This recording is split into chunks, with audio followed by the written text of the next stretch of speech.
Hello friends, welcome to study with TNG. Computer GK की इस video में हम कंप्यूटर क्या है, कंपोनेंट्स ऑफ कंप्यूटर को डिटेल में पढ़ेंगे और साथ ही हम वीडियो के लास्ट में इससे बनने वाले एमसीक्यूज़ को भी कवर करेंगे। तो सबसे पहले देखते हैं what is a computer system. तो जो कंप्यूटर सिस्टम है ये क्या है, तो ये किस तरह का एक सिस्टम है। A computer is an electronic device which takes input from users, stores and process it, then gives output. तो जो कंप्यूटर है जो कि एक इलेक्ट्रॉनिक डिवाइस है, इलेक्ट्रिसिटी से चलने वाला डिवाइस है, तो इसको बोला जाता है इलेक्ट्रॉनिक डिवाइस। और जो पहला इलेक्ट्रॉनिक कंप्यूटर था वो ENIAC था। उससे पहले के जितने भी कंप्यूटर बने थे वो भाप से चलने वाले भाप इंजन से चलते थे। तो पहला था ENIAC, यहीं से इलेक्ट्रॉनिक कंप्यूटर का डेवलपमेंट हुआ था। तो जो आज के टाइम में है वो उसको हम इलेक्ट्रॉनिक डिवाइस कहा जाता है, कंप्यूटर सिस्टम को।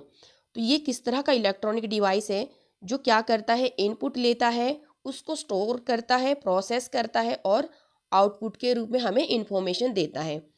तो कंप्यूटर की फुल फॉर्म है common operating machine purposely used for technological and education research. तो ये कंप्यूटर सिस्टम क्या हो गया, एक इलेक्ट्रॉनिक डिवाइस जो इनपुट को लेता है यूजर से, उसको स्टोर करता है, उसको प्रोसेस करता है और आउटपुट के रूप में हमारे को इन्फॉर्मेशन प्रोवाइड करता है। तो इसके कंपोनेंट्स क्या हैं, तो कंपोनेंट्स देख लेते हैं। कंपोनेंट ऑफ अ कंप्यूटर, इसके मेजर 3 कंपोनेंट्स होते हैं, इनपुट यूनिट, प्रोसेसिंग यूनिट और आउटपुट यूनिट। तो जो प्रोसेसिंग यूनिट है इसमें control unit, arithmetic logic unit और मेमोरी यूनिट आ जाता है आपका प्रोसेसिंग यूनिट में। और जो कंप्यूटर सिस्टम है होता है उसमें जो इनपुट दिया जाता है, डाटा वगैरह दिया जाता है सिस्टम में, तो वो इनपुट यूनिट के माध्यम से दिया जाता है, इनपुट डिवाइसेस से। और रिजल्ट हमारे को इंफॉर्मेशन कंप्यूटर प्रोवाइड करता है आउटपुट डिवाइस, आउटपुट यूनिट के माध्यम से। और जो डेटा को प्रोसेस करने का काम करता है वो करता है सेंट्रल प्रोसेसिंग यूनिट या प्रोसेसिंग यूनिट, जिसमें कि आपका कंट्रोल यूनिट भी होता है, अर्थमेटिक लॉजिक यूनिट भी आ जाता है और मेमोरी यूनिट भी आ जाता है। तो मेजर ये 5 कंपोनेंट्स हैं कंप्यूटर के, तो इनको हम थोड़ा डिटेल में पढ़ लेते हैं। सबसे पहले इनपुट यूनिट की बात करते हैं। तो इनपुट यूनिट क्या है, किस तरह का एक यूनिट है। A computer will only respond when a command is given to device, these commands can be given using the input unit और द इनपुट डिवाइसेस। जो इनपुट यूनिट है उसके माध्यम से क्या करते हैं, हम एक कंप्यूटर को कमांड देते हैं, हम उसको डाटा प्रोवाइड करते हैं, किसके माध्यम से, इनपुट यूनिट में इनपुट डिवाइसेस के माध्यम से। फॉर एग्जांपल जैसे कीबोर्ड हो गया, माउस हो गया, वो सभी क्या होते हैं, वो इनपुट यूनिट के अंडर आते हैं जिनको इनपुट डिवाइसेस कहा जाता है। तो उसके माध्यम से हम डाटा प्रोवाइड करते हैं एक कंप्यूटर सिस्टम को, और जो प्रोसेस करके हमें क्या करता है, इन्फॉर्मेशन के रूप में हमारे को रिजल्ट देता है, आउटपुट देता है, वो देता है आउटपुट यूनिट के माध्यम से। तो इनपुट यूनिट में आपके वो सभी इनपुट डिवाइसेस आ जाते हैं जिसके द्वारा किसी कंप्यूटर के अंदर डाटा को फीड किया जाता है, तो वो हो जाता है आपका इनपुट यूनिट। इसमें एग्जाम्पल के लिए हम देख लेते हैं, कीबोर्ड हो गया, माउस हो गया, माइक्रोफोन हो गया, स्कैनर हो गया, वेब कैमरा हो गया, लाइट पेन हो गया, जॉयस्टिक वगैरह जितने भी ये हैं, ये सारे ही इनपुट डिवाइसेस हैं। इसके माध्यम से हम कुछ भी टाइप करना होता है, हमें कुछ भी डाटा इंसर्ट करना होता है हमें कंप्यूटर के अंदर, तो वो इनके माध्यम से किया जाता है, इन डिवाइसेस के माध्यम से। तो उनको बोला जाता है इनपुट डिवाइसेस। तो ये इनपुट यूनिट हो गया। फिर नेक्स्ट देखते हैं output unit. When we command a computer to perform a task, it reverts for the action performed and gives us a result. तो this result is called output. तो ये आउटपुट यूनिट में वो सभी आउटपुट डिवाइसेस आ जाते हैं। जब हम किसी कंप्यूटर को कमांड देते हैं किसी इनपुट डिवाइस के माध्यम से, तो उसको प्रोसेस करने के बाद जो हमारे को रिजल्ट प्रोवाइड करेगा, तो वो आउटपुट यूनिट के माध्यम से किया जाता है। जैसे फॉर एग्जांपल आपका प्रिंटर, हम कोई भी डेटा इंसर्ट आप दे रहे हो कंप्यूटर में, उसको प्रोसेस करने के बाद हमारे को आउटपुट के रूप में कोई प्रिंट निकालना है, आप स्क्रीन पे देख पा रहे हो जो विजिबल है, जो हमारे को इन्फॉर्मेशन साथ के साथ प्रोवाइड कर रहा है, वो सभी क्या हो गया, वो आउटपुट डिवाइसेस के माध्यम से, आउटपुट यूनिट के माध्यम से हम तक वापस इन्फॉर्मेशन रिसीव हो रही है। तो फॉर एग्जांपल जैसा कि हम क्या करते हैं, एक एटीएम यूज़ कर रहे हैं, तो वहाँ पे हम उसमें क्या करते हैं, अपना पिन डालना होता है सब। उसके बाद हमारे को जो भी उस पर इंस्ट्रक्शंस होती है उसको फॉलो करना होता है। वो हम क्या करते हैं, वो हम इनपुट दे रहे हैं, और आउटपुट के रूप में हमारे को क्या होता है, जो हमारे पास कैश रिसीव हो रहा है और साथ में हमारे को जो प्रिंट वगैरह आता है, स्टेटमेंट्स वगैरह हम वहाँ से रिसीव करते हैं, बैलेंस वाले जो रिसिप्ट वगैरह आती है, तो वो हमारे लिए क्या है, आउटपुट है। तो इस तरह से आपके आउटपुट यूनिट में आ जाते हैं आपके प्रिंटर हो गया, स्पीकर हो गया, आपका मॉनिटर हो गया। तो कुछ ये आउटपुट डिवाइसेस के एग्जांपल्स हैं। फिर नेक्स्ट देखते हैं control unit.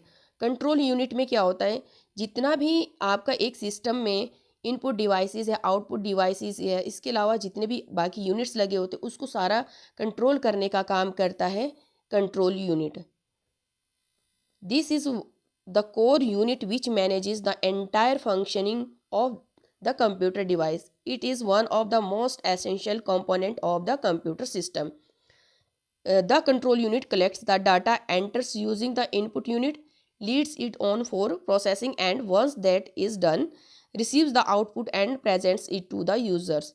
It can be said to be to the center of all processing actions taking place inside a computer device. तो ये पूरे प्रोसेस को कंट्रोल करता है, इनपुट से लेकर आउटपुट तक के जो भी प्रोसेस होता है उसको कंट्रोल करने का काम करता है कंट्रोल यूनिट, जो कि एक पार्ट है किसका, प्रोसेसिंग यूनिट का ही एक यूनिट है आपका कंट्रोल यूनिट। फिर नेक्स्ट देखते हैं अर्थमेटिक एंड लॉजिकल यूनिट। तो अर्थमेटिकल एंड लॉजिकल यूनिट में वो सभी कंप्यूटर के काम या वर्क वो सभी परफॉर्म किए जाते हैं, जैसे अर्थमेटिक लॉजिकल हो गया जिसमें आपका plus minus addition subtraction multiplication division वगैरह को परफॉर्म करना होता है। कंपैरिजन वाले जितने भी कैलकुलेशन होती है, अर्थमेटिक ऑपरेशंस होती हैं, वो सारा आपका अर्थमेटिक लॉजिक यूनिट में ही किया जाता है, और ये भी आपका प्रोसेसिंग यूनिट का ही एक पार्ट है। तो फिर नेक्स्ट है मेमोरी यूनिट। तो मेमोरी यूनिट में आपका जितना भी डाटा को स्टोर किया जाता है, परफॉर्म क्या होता है, जो डाटा आप कर रहे हो, फीड किया है, आपका डेटा इन्फॉर्मेशन सारा जो स्टोर रहता है वो रहता है आपका मेमोरी यूनिट में। आप कुछ इस तरह से देख सकते हो इसको, जैसे ये आपका एक कंप्यूटर सिस्टम है, ठीक है, और जो एक कंप्यूटर सिस्टम है ये पूरा बेस्ड होता है सीपीयू पे, प्रोसेसिंग यूनिट पे, और प्रोसेसिंग यूनिट के साथ जितने भी डिवाइसेस कनेक्ट होते हैं उनको पेरिफेरल डिवाइसेस कहा जाता है। तो ये आपका है सेंट्रल प्रोसेसिंग यूनिट, इसी में आपका कंट्रोल यूनिट रहेगा, इसी में आपका अर्थमेटिक लॉजिक यूनिट रहेगा, इसी में आपका मेमोरी यूनिट रहेगा। इसके अलावा आपका इनपुट यूनिट में आ जाते हैं, जैसे आपका प्रिंटर हो गया, माउस वगैरह, जिसके माध्यम से हम क्या कर रहे हैं, इसके अंदर डाटा को फीड किया जा रहा है और इसको आउटपुट प्रोसेस करने का काम करेगा सेंट्रल प्रोसेसिंग यूनिट। इसी जो इसके अंदर अर्थमेटिक लॉजिक यूनिट है, कंट्रोल यूनिट है, स्टोर करना है, उसको प्रोसेस करना है, कंट्रोल करना है, तो वो सारा प्रोसेसिंग यूनिट में ही होगा। और उसके बाद जो आपको रिजल्ट प्रोवाइड किया जाएगा, जो आपको आउटपुट दिया जाएगा, तो वो किसके माध्यम से दिया जाएगा, वो आपको जैसे स्क्रीन पे दिखाया जाएगा, स्क्रीन के माध्यम से आएगा, मॉनिटर के प्रिंट के रूप में हमारे को आउटपुट मिलेगा, स्पीकर के साउंड के रूप में हमारे को जो आउटपुट मिल रहा है, तो वो क्या हो गया, सारा आउटपुट हो गया। और ये सारे इस तरह से स्कैनर हो गया। ये स्कैनर क्या है, आपका स्कैन करते हैं, आप डाटा दे रहे कंप्यूटर के अंदर, तो ये आपका एक इनपुट डिवाइस हो गया। इसी तरह से कैमरा है, कैमरा से आप कुछ क्लिक कर रहे हो, डाटा आप इसमें स्टोर कर रहे हो कंप्यूटर में, तो वो सभी क्या हो गया, आपके इनपुट डिवाइसेस हो गए। तो इस तरह से कंप्यूटर सिस्टम वर्क करता है। अब इससे बनने वाले कुछ एमसीक्यूज को कवर कर लेते हैं। सबसे पहला क्वेश्चन है हमारे पास, which unit is responsible for converting the data receives from the users into a computer understandable format. तो ये बोल रहा है कि जो डाटा आप रिसीव करते हैं यूजर से, तो जो कि कंप्यूटर अंडरस्टैंडेबल फॉर्मेट में दिया जाता है, तो किसके माध्यम से दिया जाता है, तो राइट आंसर हो जाएगा इनपुट यूनिट के माध्यम से, इनपुट डिवाइसेस वगैरह के माध्यम से दिया जाता है। कंप्यूटर को अंडरस्टैंड करने के लिए डाटा प्रोवाइड किया जाता है। फिर नेक्स्ट क्वेश्चन है, the input machine which originated in the United state around 1880s इन। तो ये 1880 में यूएस के अंदर कीबोर्ड को इन्वेंट किया गया था, जो कि एक आपका इनपुट डिवाइस है। फिर नेक्स्ट देखते हैं, what does the computer stands for. तो कंप्यूटर की फुल फॉर्म क्या होती है, तो कंप्यूटर की फुल फॉर्म को हम पढ़ चुके हैं, commonly operated machines purposely used in technical and educational research. तो राइट आंसर हो जाएगा ऑप्शन ए। नेक्स्ट है which of the following is not a function of the input unit. तो इनमें से कौन सा इनपुट यूनिट का फंक्शन नहीं है। तो आप पहला ऑप्शन देख लेते हैं, it reads instruction and data from the outside world. तो ये क्या बोल रहा है, इट रीड्स फंक्शन नहीं है इनपुट यूनिट का। पहला है it reads instruction and data from the outside world. तो ये तो सही है कि आपका यूजर से आउटसाइड वर्ल्ड से डाटा को रिसीव करता है input unit. It converts the data into computer acceptable format. ये भी सही है, डाटा को कन्वर्ट करता है कंप्यूटर के एक्सेप्टेबल फॉर्मेट में। फिर it makes the data into user understandable format. तो ये आपका राइट आंसर हो जाएगा option C, it makes the data into user understandable format. तो ये करता है आपका आउटपुट डिवाइस, ना कि इनपुट डिवाइस या इनपुट यूनिट।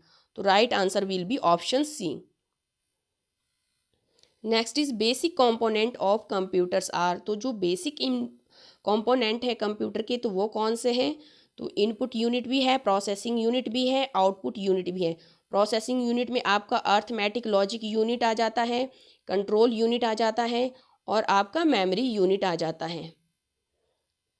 फिर नेक्स्ट है the process of producing useful information for the user is called.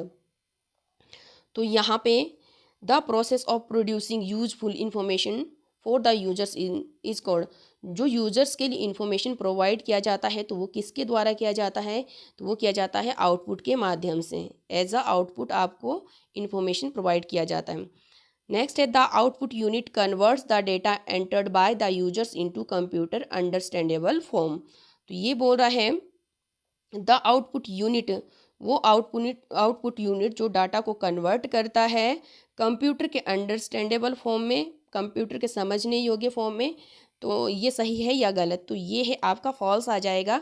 जबकि ये किसके लिए आउटपुट को कन्वर्ट करता है अंडरस्टैंडेबल फॉर्म में, ये करता है यूजर्स के लिए, ना कि कंप्यूटर के लिए। कंप्यूटर के लिए कौन करता है, वो इनपुट डिवाइस ही करता है। नेक्स्ट देख लेते हैं, which of the following is not a function of the output unit. तो इनमें से पूछा गया है कौन सा फंक्शन आउटपुट यूनिट का नहीं है। तो राइट आंसर देख लेते हैं। सबसे पहले देखते हैं, it produce result that can be easily understand by the users. ये भी आपका सही है, यूजर्स के लिए आपका क्या करता है, रिजल्ट प्रोवाइड करता है आउटपुट यूनिट। फिर नेक्स्ट है, it accepts the results produced by the computer. तो ये भी सही है आपका। फिर नेक्स्ट है, it supplies the data and instructions to the outside world. तो ये भी सही है आपका, आउटसाइड वर्ल्ड के लिए आपका इंस्ट्रक्शन को क्या करता है, डाटा सप्लाई करता है। It supplies the data and instruction to the computer for further processing. तो ये नहीं करता है आपका आउटपुट यूनिट, तो ये किया जाता है इनपुट यूनिट के माध्यम से। डाटा को प्रोसेस करने के लिए जो डाटा प्रोवाइड किया जाता है वो इनपुट यूनिट या इनपुट डिवाइस के द्वारा दिया जाता है। फिर नेक्स्ट देख लेते हैं, the saving data and instruction to make them readily available in the is the job of. तो राइट आंसर हो जाएगा इसका स्टोरेज यूनिट। सेविंग और स्टोर करता है डाटा को और इंस्ट्रक्शंस को सेव करने का काम करता है स्टोरेज यूनिट के द्वारा। नेक्स्ट है, user communicates with a computer with the help of which devices. तो राइट आंसर हो जाएगा इसका बोथ। कंप्यूटर के साथ कम्युनिकेट करने के लिए आपको इनपुट डिवाइस का होना भी ज़रूरी है, आउटपुट डिवाइस का होना भी ज़रूरी है। तो इसमें आ जाएगा both A and B. Which device allows you to enter data and instruction into a computer. किस डिवाइस के माध्यम से कंप्यूटर के अंदर डाटा और इंस्ट्रक्शन को अलाउ किया जाता है, तो वो किया जाता है इनपुट डिवाइसेस के माध्यम से। तो ये कुछ इस टॉपिक से बनने वाले मोस्ट इम्पोर्टेंट क्वेश्चंस थे। अगर आपको मेरी वीडियो हेल्पफुल लगी हो तो वीडियो को लाइक और शेयर करना ना भूलें, और अगर चैनल पे नए हो तो चैनल को सब्सक्राइब ज़रूर करें। Thanks for watching.